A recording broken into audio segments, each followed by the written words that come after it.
What's up guys, welcome to another video, and today I'm having a look at the Canon G9x Mark II.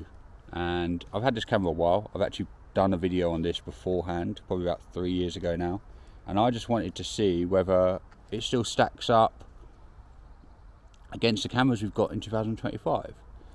So I went out in London and I shot some bricklaying and I shot some bar market, and I wanted to show you some footage out of this camera and some photos out of this camera. I will put some raw images on the screen as well, so you can see what does come straight out of camera and not just edited stuff.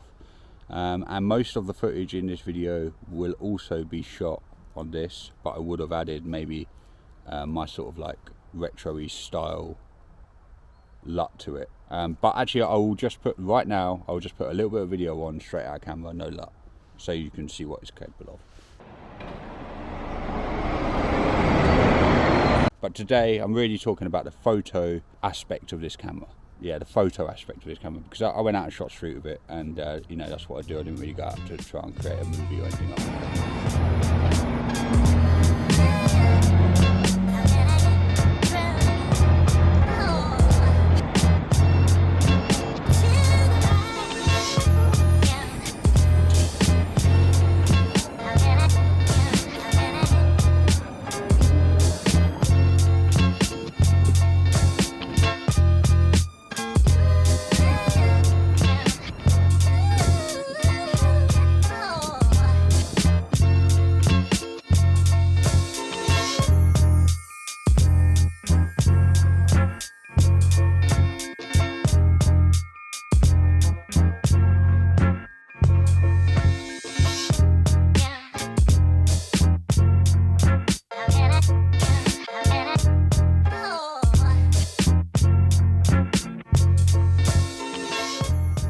Photo wise, this is a beast, right? This is a little powerhouse. This is 20 megapixel, 22 megapixel, not 100% sure, but it's definitely got a 1-inch sensor.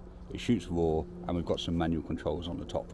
So I really think this is sort of like what I would call a high-end point and shoot camera.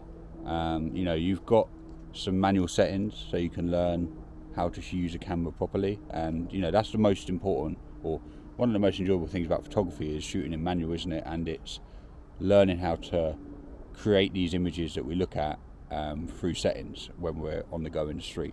And that's really important, I think, about this camera. You know, it's not just a point and shoot.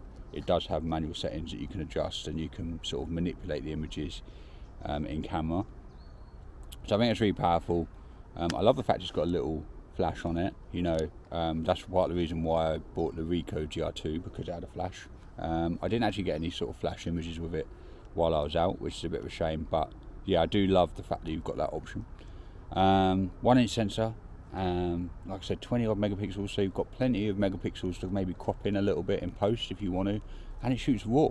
Like, there's not many point and shoots out there that would shoot raw, and the fact that you can drag them into Lightroom and do a bit more with them because of that raw file format, you know, that's great. You know, that is great, and that is, I think, what you want as maybe a beginner photographer. You know, you've got some settings to play with, and you've got a raw file to practice editing on and drag as much out of it as you can.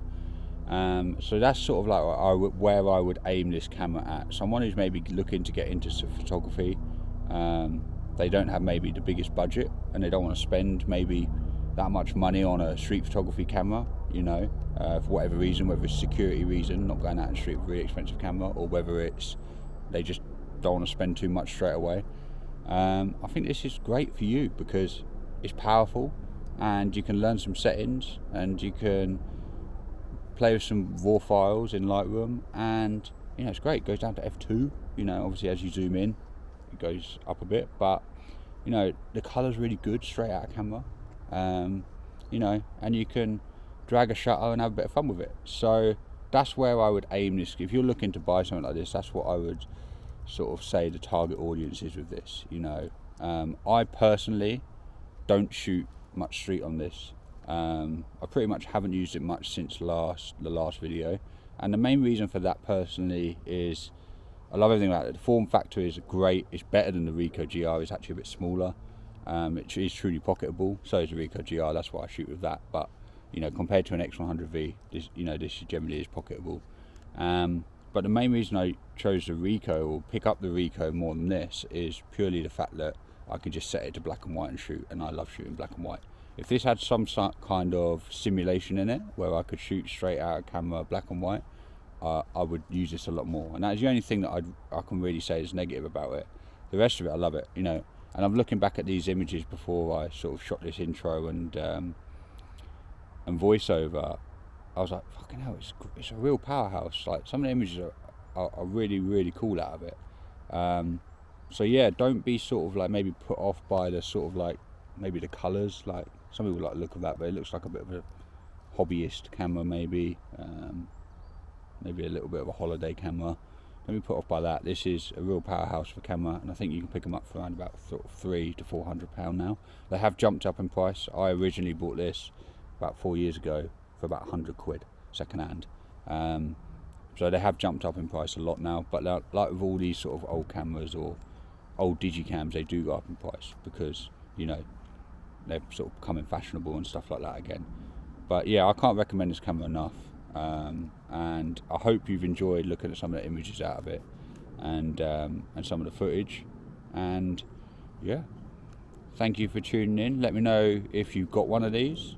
Let me know if you like it. Let me know if you want one, because I'm tempted to sell it to fund a couple more digicams for the channel. But I don't know if I don't know if I can. It's just too good. But then if I'm not using it, why would I keep it? I don't know. So you might see this on eBay very soon. But yeah, let us know your thoughts. And if you're thinking about getting one in 2025, I say yes. I do think they are worth it in 2025. Like, these are still a powerhouse. They're still great cameras. Nothing's changed. Still create beautiful images. It is pocketable.